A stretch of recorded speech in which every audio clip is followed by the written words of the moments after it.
నమస్తేనండి. శ్రీమాత్రి నమః ఛానల్‌కి స్వాగతం. ఆ లలిత అమ్మవారి ఆశీస్సులు మనందరిపైన ఉండాలని సదా కోరుకుంటున్నాను. ఈ కార్తీక మాసంలో దీపారాధన ఏ సమయంలో చేయాలి? మరియు ఎన్ని వత్తులు వేసి దీపం వెలిగిస్తే మనకు ఏ ఫలితం కలుగుతుందో ఇప్పుడు తెలుసుకుందాము. మన హిందూ పురాణాల ప్రకారము కార్తీక మాసంలో దీపారాధనకు ఎంతో ప్రాధాన్యత ఉంది. మన తెలుగు రాష్ట్రాల్లో చాలా ప్రాంతాల్లో కోటి దీపోత్సవము, లక్ష దీపోత్సవం వంటి కార్యక్రమాలను ఘనంగా నిర్వహిస్తారు. ఈ కార్తీక మాసంలో ఎప్పుడు దీపం వెలిగించాలి? ఏ రకమైన దీపాలను వెలిగించాలి? ఈ దీపాలను నూనె లేదా నెయ్యితో వెలిగించాలనే ఆసక్తికరమైన విషయాలను ఇప్పుడు తెలుసుకుందాము. పురాణాల ప్రకారము దీపం పరబ్రహ్మ స్వరూపము. దీనికి పాపాలను ప్రక్షాళన చేసే శక్తి ఉంటుంది. అంతేకాదు మన ఇంట్లోకి ప్రతికూల శక్తులు ప్రవేశించకుండా సహాయపడుతుంది. కేవలము సానుకూల శక్తినే ప్రవహింపజేస్తుంది. అందుకే దీపం లేని ఇంటిని ప్రాణం లేని శరీరంగా భావిస్తారు. అయితే దీపాలను ఎప్పుడు వెలిగించాలి అంటే ఈ కార్తీక మాసంలో దీపారాధన చేసేవారు ఎప్పుడు పడితే అప్పుడు దీపాలను వెలిగించకూడదు. కేవలము సూర్యోదయం సమయంలో దీపారాధన చేయాలి. ఆ తర్వాత సూర్యాస్తమయం తర్వాత అంటే సంధ్య వేళలో చీకటి పడ్డాక వెలిగిస్తే శుభ ఫలితాలు వస్తాయని మన పండితులు చెబుతున్నారు.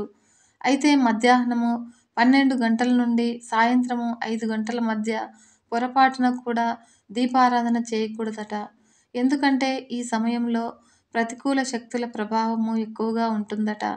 అందుకే సాయంత్రము 6 తర్వాత దీపారాధన చేయాలని మన పండితులు సూచిస్తూ ఉన్నారు. అయితే ఈ దీపాలను మట్టి ప్రమిదల్లో పెడితేనే చాలా శ్రేష్టం అని అంటూ ఉంటారు. మన హిందూ సంప్రదాయం ప్రకారము దీపారాధన చేసే కేవలము మట్టితో తయారు చేసిన ప్రమిదల్లోనే జ్యోతిని వెలిగించాలి. ఎందుకంటే మన శరీరము పంచభూతాలకు లోబడి ఉంటుంది. ప్రమిద కూడా మన శరీరానికి ప్రతీకగా ఉంటుంది. అంతేకాదు దీపాన్ని లక్ష్మీదేవి స్వరూపంగా కూడా పరిగణిస్తూ ఉంటారు. అంతేకాదు అగ్గిపుల్లలతో దీపాన్ని వెలిగించకూడదు.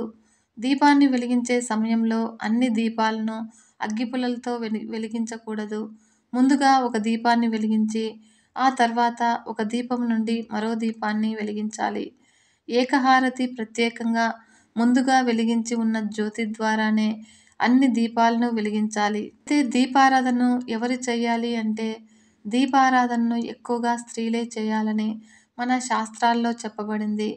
కందుల దీపాలను వెలిగించేవారు అందులో 5 వత్తులు ఉండేలా చూసుకోవాలి. ఇందులో ఒక్కో వత్తికి ఒక్కో అర్థం ఉంది.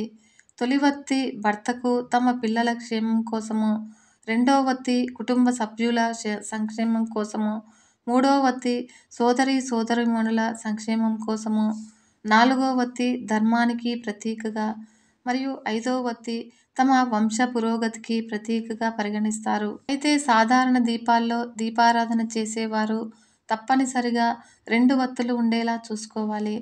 అంతేకాదు జిల్లేడు వత్తులతో దీపారాధన చేస్తే వినాయకుని అనుగ్రహం లభిస్తుంది. దుష్టశక్తుల బాధ నుండి విముక్తి లభిస్తుంది. పసుపు రంగు బట్టలను ధరించి దీపారాధన చేయడం వల్ల జ్వరము, ఉదర వ్యాధులు, కామెర్ల రోగం నుంచి ఉపశమనం లభిస్తుంది. అయితే పొరపాటున కూడా ఈ తప్పులు చేయకూడదు. దీపారాధన చేసే సమయంలో మనలో చాలామంది కొన్ని పొరపాట్లు చేస్తూ ఉంటారు.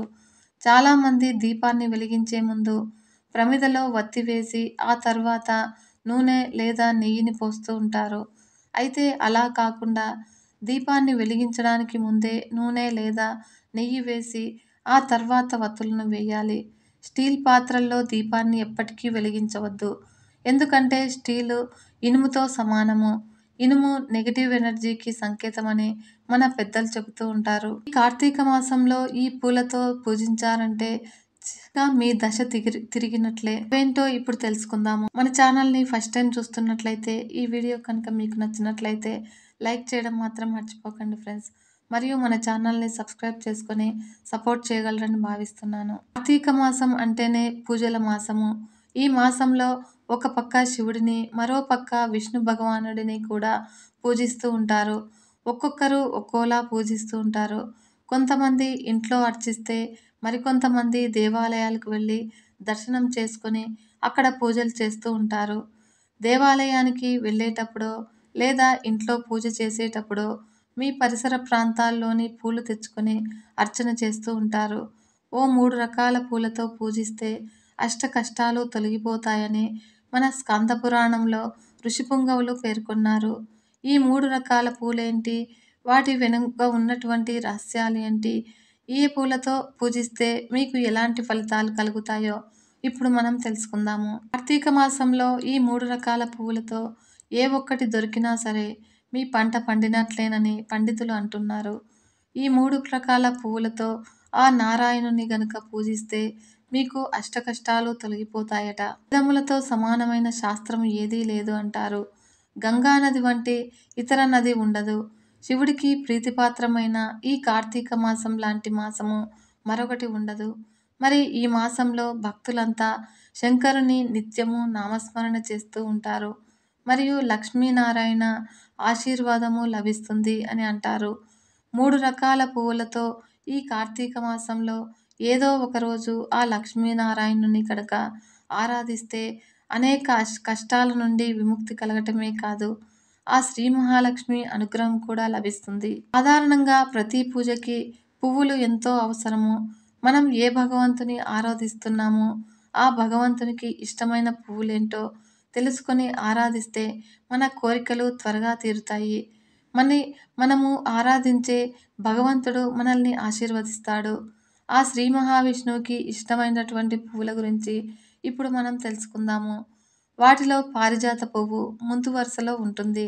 పారిజాత పువ్వులతో అందరి దేవుళ్ళకి పూజలు చేయవచ్చు. ఈ పారిజాతము శ్రీ మహావిష్ణువుకి ఎంతో ఇష్టమైనటువంటి మాసము.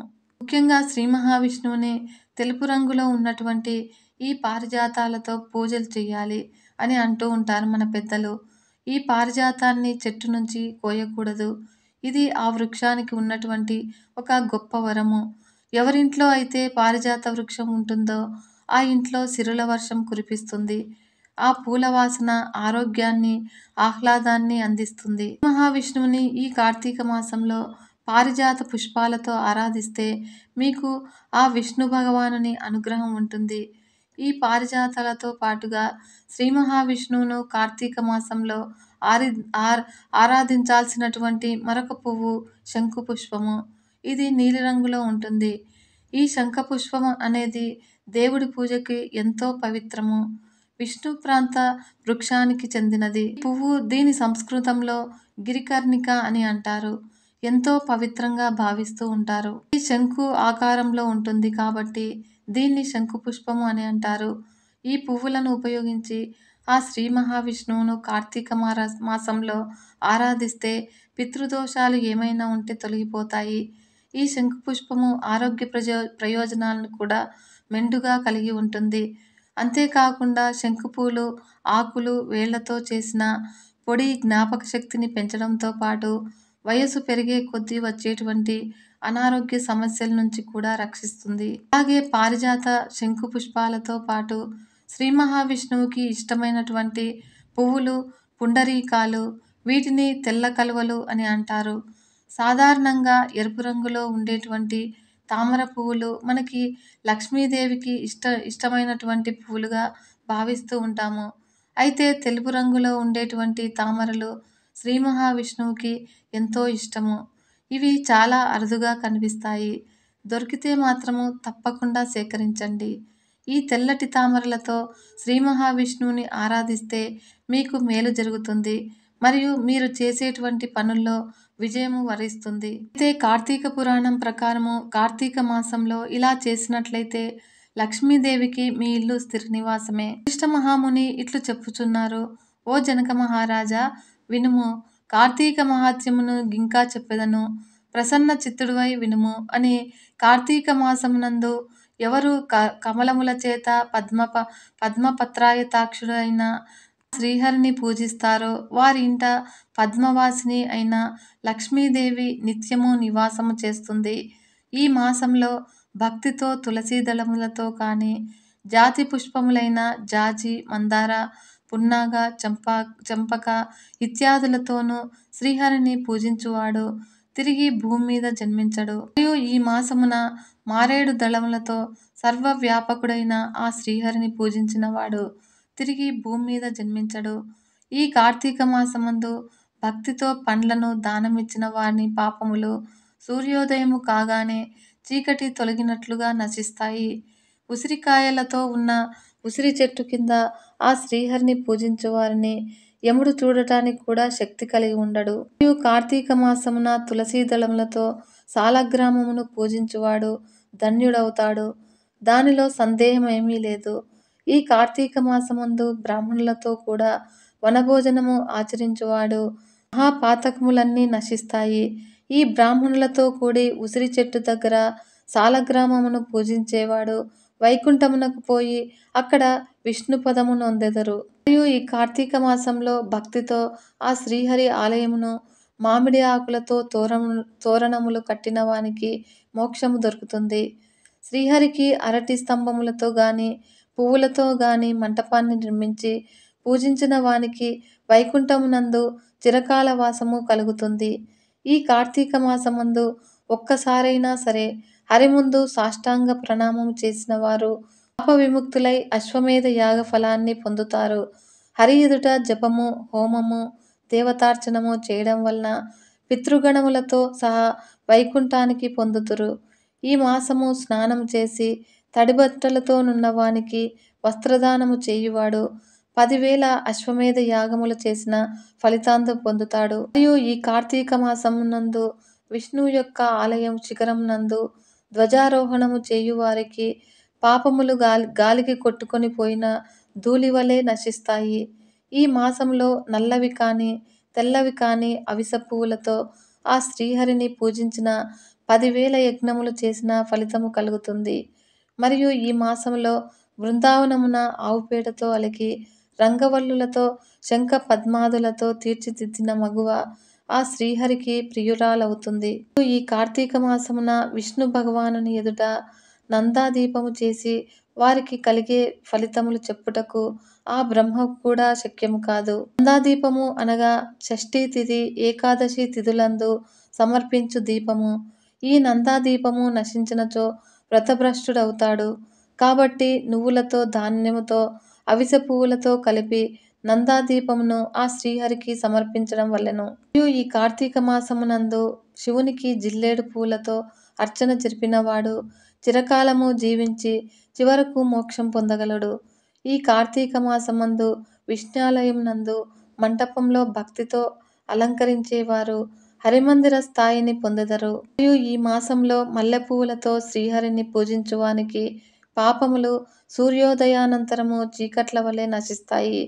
తులసీ గంధములతో సాలగ్రామమును పూజించువాడు పాప విముక్తుడై విష్ణులోకాన్ని చేరగలుగుతాడు.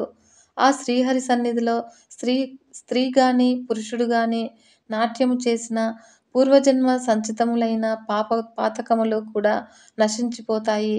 మరియు ఈ మాసంలో భక్తితో అన్నదానము ఆచరించువానికి పాపములు గాలికి కొట్టుకోబడినట్లుగా మబ్బుల వలె తొలగిపోతాయి. మరియు ఈ కార్తీక మాసమునందు తిలదానము, మహానది స్నానము, బ్రహ్మపత్ర భోజనము, అన్నదానము అను 4 ధర్మములు చేయవలెను. ఈ మాసమునందు దానము, స్నానము యథావిధిగా చేయనివాడు 100 జన్మలు కుక్కలుగా పుట్టి తరువాత చండాలుడు అగుతాడు. స్త్రీ గాని పురుషుడు గాని ఈ కార్తీక వ్రతమాచరించని వాడు గాడిదగా ముందు జన్మించి తర్వాత 100 మార్లు కుక్కగా జన్మిస్తాడు. మరియు ఈ మాసంలో కడిమి పువ్వులతో ఆ శ్రీహరిని పూజించిన సూర్యమండలమును దాటి స్వర్గలోకమునకు పోతారు. మొగలి పువ్వులతో పూజించిన వాడు 7 జన్మలు వేదాంగ పారంగతుడై బ్రాహ్మణుడై జన్మిస్తాడు. ఈ మాసంలో పద్మములతో శ్రీహరిని పూజించిన ఆ సూర్యమండలమందు చిరకాల వాసి అవుతాడు. అవిసె పువ్వులను మాలను ధరించి ఆ శ్రీహరిని అవిసె పువ్వులను మాలలతో పూజించిన వాడు స్వర్గాధిపత్యాన్ని పొందగలుగుతాడు. మరియు స్త్రీలు మాలల చేత గాని తులసీ దళాల చేత గాని ఈ మాసమందు హరిని పూజించిన పాప విముక్తులై వైకుంఠమును పొందుతారు. ఈ మాసంలో ఆదివారం స్నానం చేసి మాసమంతా స్నానమాచరించిన పుణ్యమును పొందుతారు. ఈ మాసమున శుక్లపక్ష తిథి నాడు, పూర్ణిమ నాడు, అమావాస్య నాడు ప్రాతఃస్నానం ఆచరించిన అశక్తులు పూర్ణఫలమును పొందుతారు. అందుకు కూడా శక్తి లేని వారు ఈ కార్తీక మాసమందు నెల రోజులు కార్తీక మహాత్మ్యమును వింటే స్నానఫలము కలిగి పాపములు నశిస్తాయి. మరియు ఈ మాసంలో ఇతరులు సమర్పించిన దీపమును చూసి ఆనందమును పొందే వారి పాపములు ఏ సందేహము లేకుండా నశిస్తాయి. ఈ మాసమునందు ఇతరులకు హరిపూజకై త్రికరణ శుద్ధిగా సహాయము చేయువాడు స్వర్గమును పొందుతాడు.